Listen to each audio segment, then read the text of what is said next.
You're listening to From the Chair, and I'm your host, Mike Hamilton.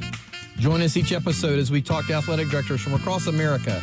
We're going to talk about topics like leadership, career development, issues of the day, and I can promise you we're going to have some fun along the way too. So sit back, listen in, and let's dive in. Let's go. All right, welcome into today's episode. My guest is Mike Cragg, the director of athletics at St. John's University. Mike, thanks for joining me. Well, thanks so much for having me, and I'm looking forward to the fun, as you said at the beginning. Well, let's hope we'll have some along the way. I'm sure we will. Look, I told you in advance, I've got 3 or 4 things I wanted to cover off on with you. I want to talk about your time at Duke, obviously a long career there, your time now as athletic director at St. John's. We'll talk a little bit about the Big East, and I've got a couple other sort of, I'll call it contemporaneous questions around just the world that we're all living in right now. So if you're okay with that, let's just jump right on in, okay? All right, great. I know you're from Washington originally, but you came east, pretty early in your career and worked at Duke for 30 years. That's a long time at a place. You saw a lot in those 30 years. I know you probably like I was when I first got to Wake Forest back in the day. We could fit our entire athletic staff into Dr. Hook's living room, right? And I'm sure that's probably the same with Tom Butters. Yep. I read somewhere that you arrived at Duke, and very early on in your tenure, Tom came to you early on and asked you to take a particular role, and you jumped right in on that, and without any interview or whatever. Maybe tell me a little bit about how you got to Duke and the working with Tom and how you began your career there. Yeah, well, it's great to hear Dr. Hook's name, and you tell stories of exactly the era where I was, and I'm thankful for it. I went to school at the University of Washington, as you said, and I had an amazing pillar of the industry from the very first moments in Mike Lude as the athletic director at Washington. And I was a student worker in the SID office for Mike Wilson and then Chuck Niemeyer. And as I grew more as a student and given a lot of responsibilities in a very different era, I always, from the beginning, said, I want to be that guy in the corner office.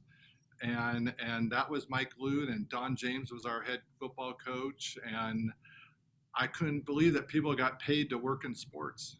And this was the greatest thing. And who knows what I was making doing JV football stats on a Friday afternoon in Husky Stadium. And from there, and working a whole lot, and then I worked for the Pac-10 office. Some people say, oh, you just made a mistake. No, it was the Pac-10 back in those days. And so we're talking 1986, 87, and the old NCAA News. And I applied for a job at Duke University as assistant SID.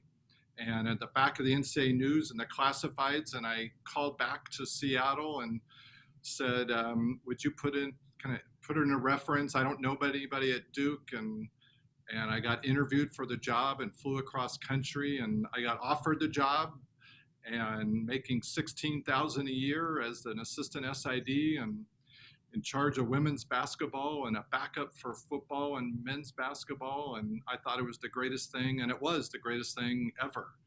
Growing up in a small town of Washington and watching ACC basketball on TV once a week. And it's like, I got to be there. And it was a totally different world. My wife and I drove across country in our Chevy S10, and still my wife 34 years later. And I told her at the time, well, we'll be here for 2 or 3 years, and then we'll go back west and back home. But it's a great opportunity. And your story, you referenced a couple things. One, you're exactly right. The entire department was in our Hall of Fame room.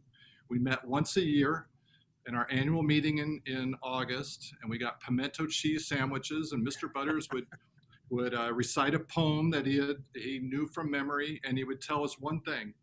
And in fact, just an hour ago, I was meeting with a young person about their career, and I used this exact story, that the reminder to all of us was, we are in the kid business. And whatever you're doing, whenever you make a decision, if you always put the kids first, you will always make the right decision. And I've tried to live that, and I think I have lived that for 34 some years since.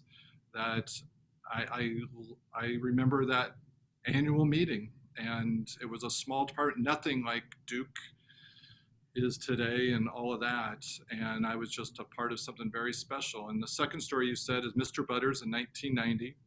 I'd been assistant SID for 3 years. Like I said, backup for men's basketball, had other sports, Olympic sports. And my boss, John Roth, left, who still does radio for Learfield and for the Duke Network. He left, and Mr. Butters called me in like June of 1990 and said, "Mike, I think you can do the job being the SID." I said, "So do I." And he said, "All right, done." And literally no interview, no search firms, nothing of what 30 years later we would go through to replace an SID. And so I literally at age 24 became the youngest Division I football playing SID in the country, and I had to hire a whole new staff because we had a turnover. A whole new staff meant 2 assistants at that time. There was no internet. There was no everything now. But you know what? It was the greatest moment and opportunity. And I'm always thankful for Mr. Butters and his wisdom, but believing in me. That's what it comes down to, is believing in me. Right. Yeah. You mentioned your NCAA classified ads scenario. So I'd worked a couple of years at Clemson and 4 years at Wake Forest, and I actually applied for an assistant AD job at Tennessee from the NCAA classifieds ad. And that's the job that launched my time at Tennessee in 1992. And I didn't know anyone at the University of Tennessee either. So just think about how strange that is in today's world, right? It's just crazy to think about. So look, we're going to spend a lot of time on this conversation about St. John's, but I can't have you on without talking about, part of your experience at Duke. A big part of your experience at Duke was working with Coach K. And given that, he just finished his illustrious, unbelievable career at Duke University, I wanted to, sort of hear your words around the time with him from a couple different places, because you did spend so long with him. I've got 4 or 5 questions. Yeah. And the first question, Mike, is one that, it's kind of a question you would ask Dave Brain back in the day about Frank Beamer. You know where I'm headed with this. So when Coach K was hired at Army, he had an okay record. He comes in to Duke and, takes some time to get it rolling, right? And in today's standards, with how transitions have occurred, let's call it much more quickly, there would have been many who in today's world would not survive, and who knows who the other Coach K's are out there as a result. First of all, do you feel like, can an athletic director bear to stand through let's call it the longer runway, like Tom Butters had to give Mike Krzyzewski to get started in today's world? And if so, what does it take to get there? Or is that that's just not happening anymore in 2022 and beyond? I'm interested in your perspective. Well, I think,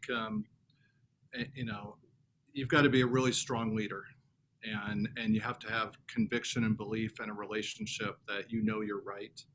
And Tom Butters was that person.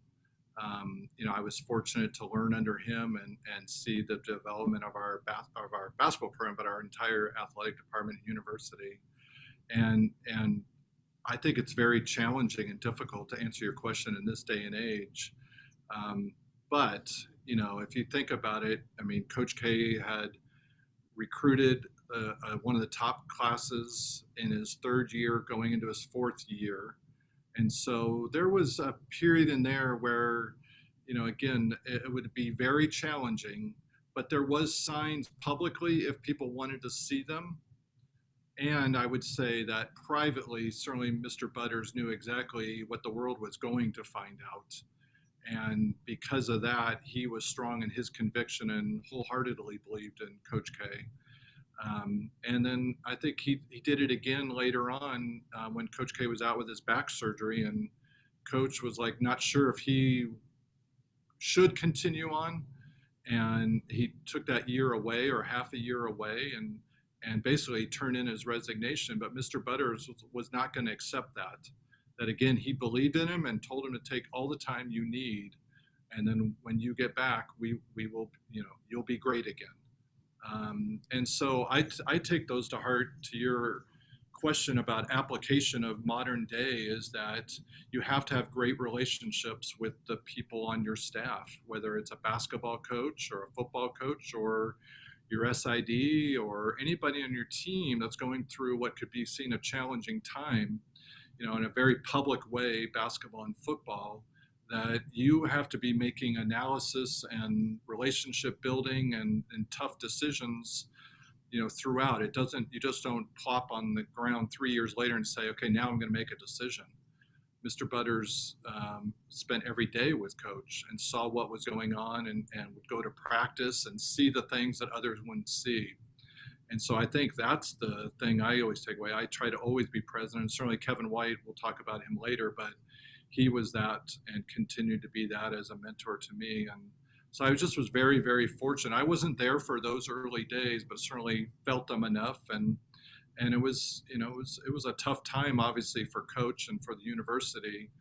I think the tougher part of it is, as you said, we just live in a world that's constantly social media scrutiny 24/7 that those days did not have in the early 80s. And so there's no getting around it. It's tough to bear through that now.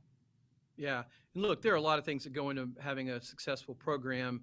And certainly Duke had a history of success at some level, at one level prior to That's Coach right. K's arrival. And then you put around him, you surround him with the right kind of support from an administration standpoint. Obviously, he had great assistant coaches. Folks like yourself were there to support him, and he recruited well, and obviously was a great coach. What would you say, if you had to point out one or two things, what would you say were the things that stood out to you as to why Coach K had the success he had and maintained that success over the length of time that he was able to maintain it? Yeah, I think there's a couple things. One, is pretty basic, is that he's a great communicator. And communications comes in the form of being able to tell somebody the truth and being honest with them, and that person accepting the truth. And sometimes it's not everything you want to hear. And so there's a tremendous buy-in for me and for others around the program that you are, you're valued and your opinion is listened to. As much as it is Coach K's program, or was, that it certainly was held the belief that I had ownership in it. Others had ownership in it. The players had ownership in it. And Coach K fostered that relationship to provide ownership. I think the other thing is, and this is a very basic, is a work ethic that he certainly brought with him as growing up in a hardworking family. That you can't outwork Coach K. I mean, to this day, he is constantly going, thinking about others, caring.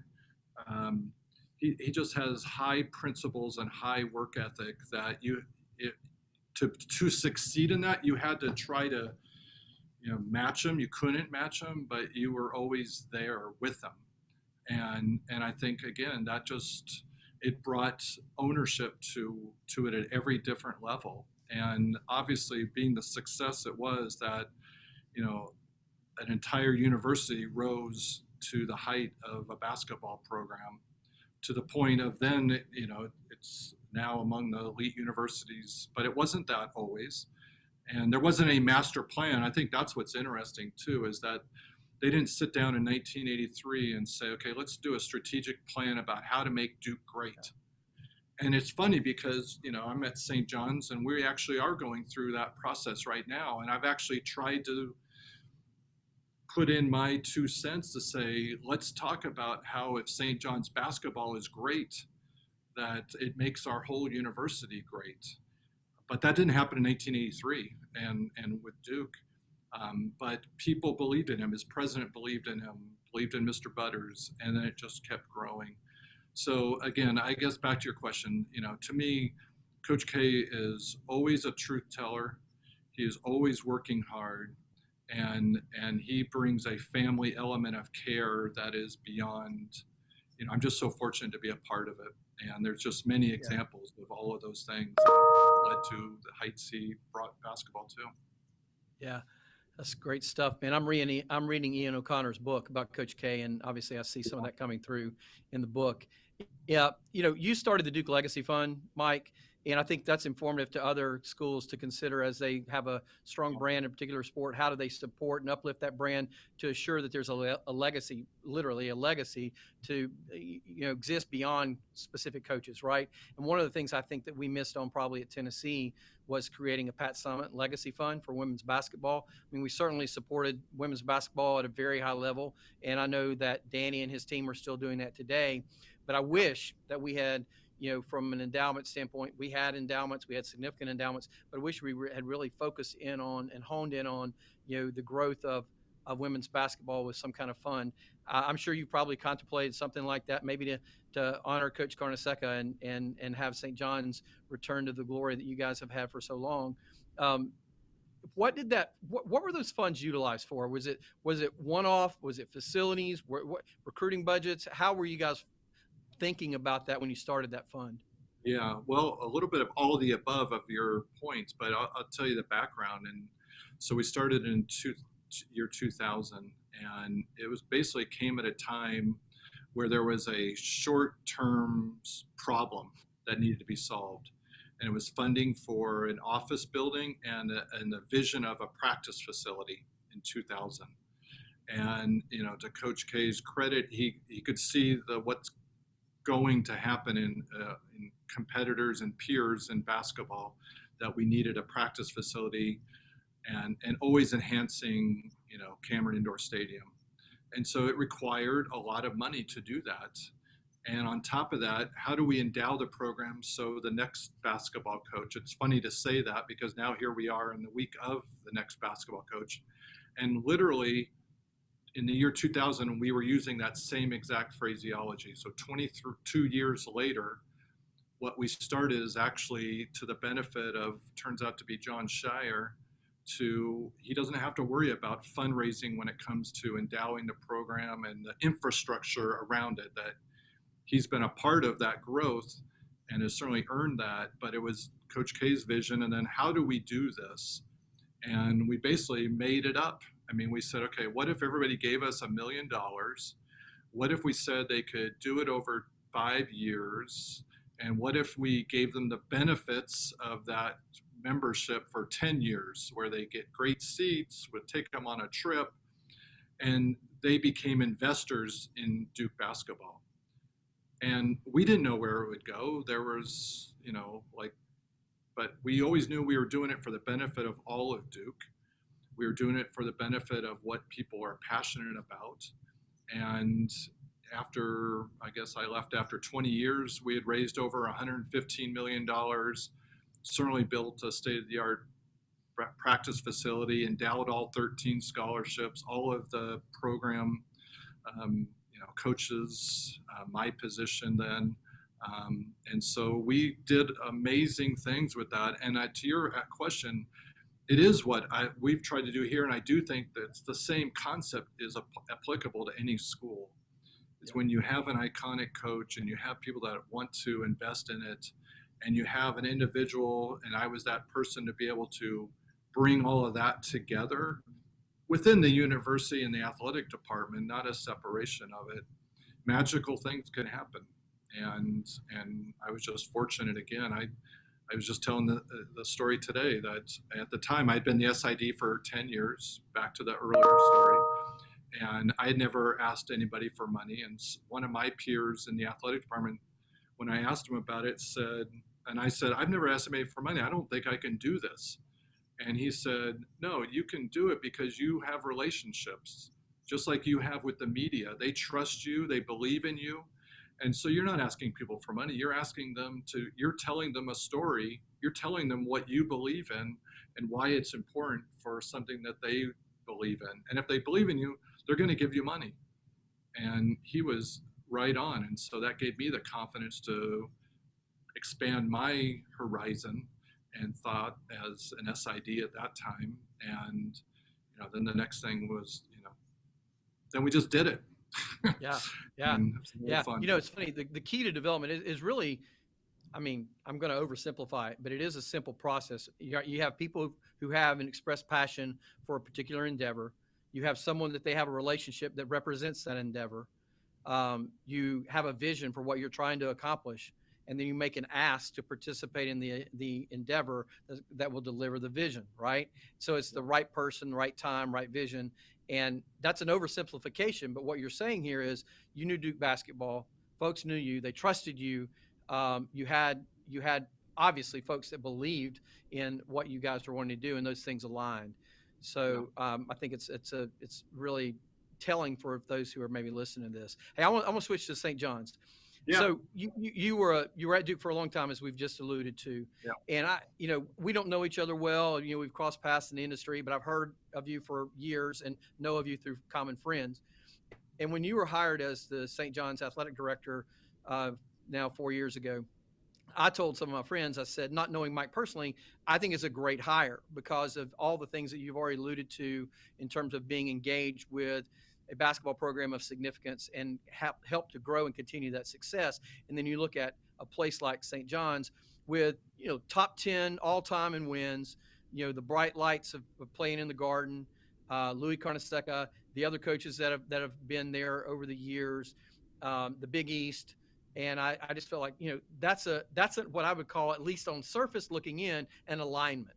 Now, you made a decision after 30 years to leave an institution that you loved, I'm sure, and loved dearly, and invested a lot of blood, sweat, and tears to make a move to St. John's. You had lived in North Carolina for all those years. You were from Washington. So now you're moving to, New York. Tell me a little bit about why was that the right decision? Yeah. Why was that the right move for you at that time? Now you sound like our neighbors, like, what are you doing? Why did you leave North Carolina? No, it's timing in life and opportunity. I mean, I saw the same things, and we had a lot of years of home and home with St. John's, and I was very familiar with New York City, Manhattan. I've learned a lot about New York City as in not Manhattan since, which we love. But it's a gut feeling, and that's kind of where I liked and have now loved the people here at St. John's. It does have a lot of history. They believe in their people through a pandemic. It's been proven, that there's a love for people and care. And so it just felt right. And you're exactly right. Going to a school that values basketball, which I know very intimately, and know what a championship program should look like, obviously, and then how to build that here. I just think rebuild that here in a different era is just, I just thought it was an opportunity that I didn't want to give up. I had always had the dream to be an athletic director. I had tried at a number of places, and when I wouldn't get a job, everybody would say, well, that it takes two, and it just wasn't the right fit, and the next one will be, or it'll come someday. And there weren't truer words, and I didn't get discouraged from not getting a job. It was just that wasn't the right fit, whether it was for me or for them, whichever it was. And St. John's felt like the right fit from the first moments, and it certainly has its challenges and all of the things that we can talk about, but we love it. And for us, we were empty nesters. The timing was right in that regard, and it just worked out perfectly. I do thank you for your mutual friends' kind words and belief that I could do it here, and we do too, and we're having fun doing it, and that's the most important thing. You got to have a passion for what you do, and you got to have fun too. I mean, if you don't have fun, and that's been a challenge for the last 2 years for everybody on watching this and living it, that Right. we haven't had all fun here for the last 2 years. Yeah, that's for sure. So you're living the biggest media market in the world. You've got unbelievable competition from the standpoint of both the professional franchises, all the universities that are in the greater New York area, all the other entertainment possibilities that folks in the city can have. How does St. John's find its place amidst all of that? Yeah, it's hyper competitive. I'll say this, that we have 170,000 living alums in the tri-state area, New York area, and so I think that lends itself to, there are a lot of people that want to see us do well. They may not be that connected through buying tickets or giving money back. There's not a collegiate feel, if you will, in New York City. It's more of a pro, what have you done lately? Hey, when you win, I'll be there. And honestly, I just refuse that to be our mindset. Our mindset is, this is college. This is supporting 18 to 22-year-old kids. This is building, infrastructure to be able to support their day-to-day living. And frankly, St. John's had not really invested in that for the last 30 years, really since Coach Carnesecca. And so that's the uphill climb, that for us to be competitive in the Big East and in the highest levels of college basketball, to be a top 10 all-time winningest program, it takes a lot more in different things now than it did 30 years ago to do that. And so we're trying to figure out how to find investors in our program and our athletic department and our university. And that's fun. But it's tough. I mean, there's no getting around that. There are a lot of options. And so whether we're focusing on game entertainment, in-game entertainment, or we're focusing on digital marketing or branding and NIL, and it's like everybody else. It has its challenges. So some days it's good to be in Manhattan, Kansas. Some days it's good to be in Manhattan, New York. It depends on the day. I've never been to Manhattan, Kansas, but I know some days it's better there. It's a great place. Yeah. Okay. So Big East. If you, I read Dana O'Neill's book, about the Big East. Back in the day, right? Big media markets, great television contract, unbelievable personalities in the league between Coach Carnesecca and Coach Thompson and Jim Boeheim, many others. And, there was this transition of time between what the Big East was and what is now becoming. I think I can make an argument that in some ways, some of the basketball brands, the brands that have stayed and are there now, plus some of the ones that have been added, I think it's every bit of a league that can win at a very high level, and it's continued to be proven as it ever was. But I think if you read Dana's book and you think about the history of the Big East, where the breakthrough originally came, outside of just the national contract at the time, the Big Monday or whatever, was when you started having multiple teams playing late into the tournament. And is it a fair statement to say that that's the last step to the Big East really returning to all of its possible glory? Obviously you've got teams advancing. I'm not saying that, but advancing the Final Four, winning a national championship, or is there something else that you believe? Yeah, no, I mean, you've hit the nail on the head. I mean, this is what I love about the Big East, and this is coming from somebody that was in the ACC for 30 years, that we are all hyper-focused on success in men's basketball. And we're competitive and want to be great in every sport, and so don't take that in any other way than we all know that we have to be really good in men's basketball. And I would make the case that you go through what's called the Power Five, that they have mixed, they need to be really good in football and really good in basketball, or maybe a certain school chooses one or the other. In the Big East basketball, we all know we have to be really good in men's basketball. We have to invest in that at the highest level to be successful and to build the brand. I love that. And that's our challenge here, is that we have 10 other schools that are all of the exact same mindset. And now with UConn back in the league, they do have that mixed football, basketball, but they know that they have to be really good in basketball. And so for me and for the Big East, I love being a part of it. And through this pandemic, which is mostly what I know it to be through my days, our AD group is so tight. We root for each other. We're competitive against each other, but we want to see our schools do well. I mean, I'm in a group text and we're all cheering on every single win in the NCAA tournament. And my team wasn't there this year, but I know when we're there next year, they'll be cheering on our team. And that's what I love. We didn't feel that at Duke anyway. Go figure. But in the Big East, it's a really competitive, but a really together group. And I just couldn't ask for to be at a better place at a better time. And I would make the argument the Big East is at the very highest levels of college basketball, and we Yeah. intend to stay at it. And through Villanova, we are at it, but through others, we are going to join them in it as well. So I have two final questions. One's a kind of a more serious nature. One's more probably lighthearted. So the transformation committee has been meeting over these last several months, and there's this notion on the horizon of what does Division One look like going forward. A lot of that talk, Mike, has been around football.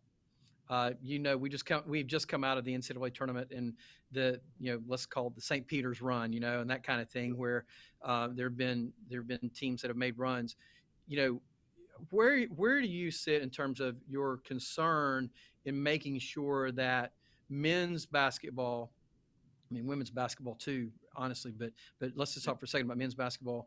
Since all the talk's mainly been about football, how do we protect basketball and what it has become in the midst of this time of transition?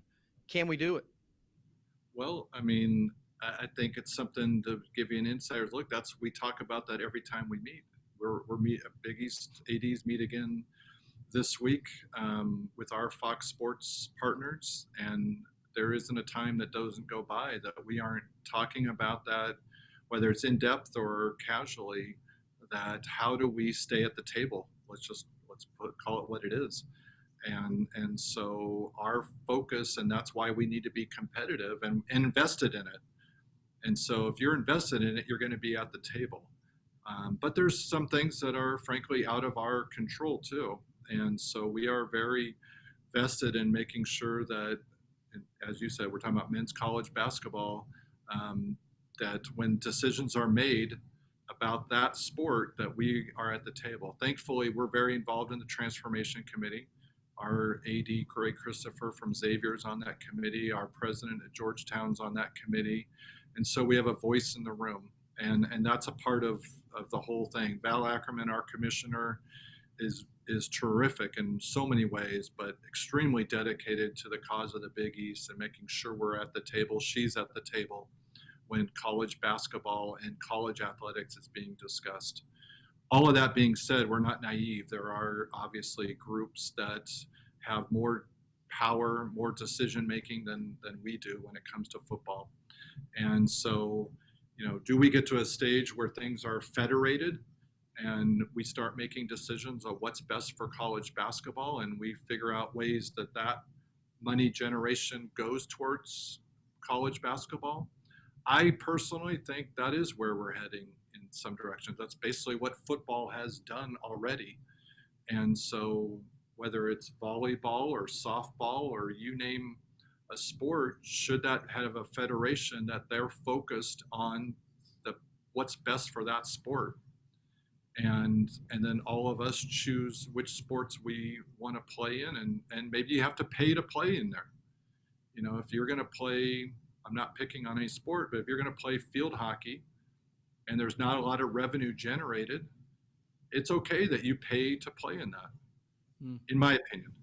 And if you play men's basketball and you share the revenue of men's basketball or women's basketball or volleyball or softball, and we have a lot of sports that generate revenue, all at different levels and all great, and you choose to play in that, then you should reap the rewards of that. There's also costs to those things.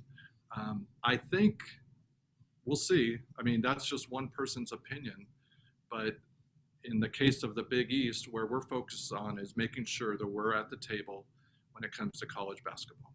And I feel we are. I really appreciate your perspective. I think for all the conversation that we've had for the last couple of years about everything that's around, the narrative in college athletics, and there are many, many things. I think this is something that's just over the hilltop that, at least in the public eye, there hasn't been very much talk about yet, and it's coming pretty fast, right? So I appreciate your comments on this. Hey, let's end on a little bit of a lighthearted note.